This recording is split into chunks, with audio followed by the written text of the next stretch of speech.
a dilemma often faced by female leaders, the likability factor. So stay with us and enjoy.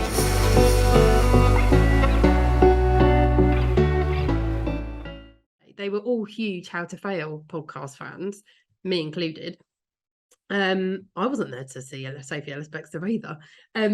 So it was so awkward, and I made it clearly worse because I stood there, and I think I took both of my Elizabeth Day books that I own to be signed and jabbered away at Elizabeth and told her how amazing I think she is.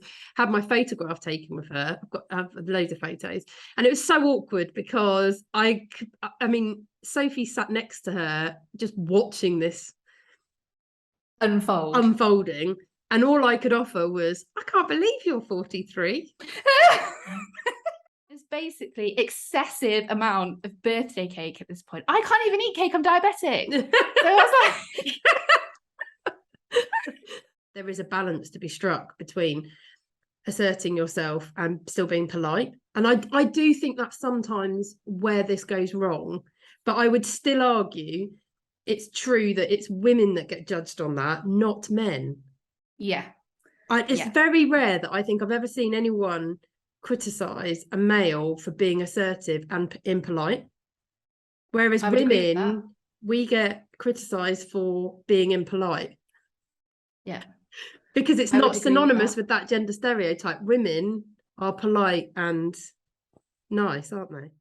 But they received a lot of, I'll say backlash, but I'll use that very kind of subtly. I put that in kind of speech marks, backlash. Because sometimes when they demonstrated those attributes, even though their peer set, who were male, were demonstrating them, they got a more negative reaction to doing that. So they'd be told they were a bit overbearing. They would be told that they were too opinionated, that they didn't listen, properly, that they weren't being collaborative enough. And I know for a fact that they were just behaving and role modeling things that they were seeing in their peer set. It just happened that their peer set was predominantly male. Isn't it interesting? Because you've used two words there in that example, which I'm almost certain I've only ever heard in relation to women and not men. And they are overbearing, and opinionated. I never hear those terms being used in direction or in description of a man's behaviour. But always when I've heard them, it's been in relation to a woman. I know they've been directed at me before. I've been told that I'm opinionated before. And I've been told that I'm overbearing. I do think often I'm an extrovert.